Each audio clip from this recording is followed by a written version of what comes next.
रामकृष्ण हरी गुरुदेव दत्त श्री संत निमराज महाराज की जय। तर हे बघा आज आमचा पालखी मुक्काम लोंढेमळा बांबुरे इथं बघा आज मुक्काम आहे। सकाळी आता इथून पालखी प्रस्थान होणार आहे। तर आमचे पालखीचे म्हणजे खरे कार्यकर्ते म्हणजे बघा हे आमचे अण्णा भोवर अण्णा। तर बघा हे त्यांचेच बंधू आहेत बघा हे रामभाऊ आढाव महाराज। तर खरोखर यांचं म्हणजे दिंड आज यांची 30-35 वर्ष झाले यांची दिंडीला सेवा चालू आहे आणि संपूर्ण त्यांच्या गावच्या वारकऱ्यांची संपूर्ण अख्ख्या वारकऱ्यांची सगळ्यांची ते सगळं अगदी काळजी घेतात। आहे तोपर्यंत हरिपाठ काकडावरती सप्ताह आहे तोपर्यंत पुन्हा 12 महिने बापाचा लागत नाही किंवा असं नाही भावमात्र असा असतो सतत चक्र फिरलं पाहिजे हा माणसांच्यातच राहिलं पाहिजे।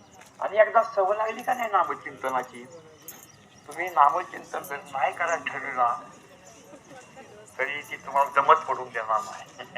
आणि बसच्या गाव खरंच एका महिन्यात 2 चालवा हा माऊल्यांना तुम्ही सांगा मी यांना कळला का तुम्हाला चालवा ठेवायचं की आता कुठेतरी गाडी चालवायची पाहिजे बनावट चालवा बसल्यात का हा त्याला म्हणलं बाबा रे तुमची ग्रंथ केवढी मोठी करा या टायमात तुम्ही अखंड नामचिंतन करता जय विवाने घुमले पाहिजे हा एक नाही चारी मला ही लबाडी नाही मला शास्त्र तस्मातम शास्त्रम प्रमाण शास्त्राचं प्रमाण असं एकदा नामचिंतन सुरू झालं ना ते तुम्हाला झोपून देणार नाही।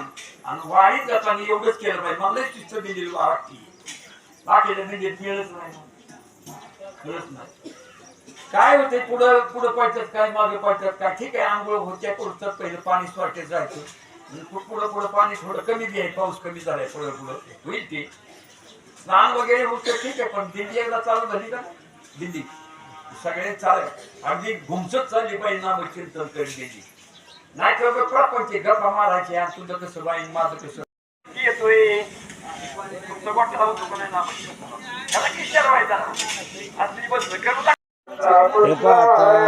सुंदर असं प्रवचन झालं आणि प्रवचनाचा नंतर आता बघा आता नाश्त्याचा प्रसाद आता काम चालू आहे। नाश्त्याचा प्रसाद झाल्यानंतर पालखीचं इथून बांबऱ्यातून प्रस्थान होईल आणि पुढचा मुक्काम खेड मुक्कामी पालखी जाणार आहे। हरे कृष्ण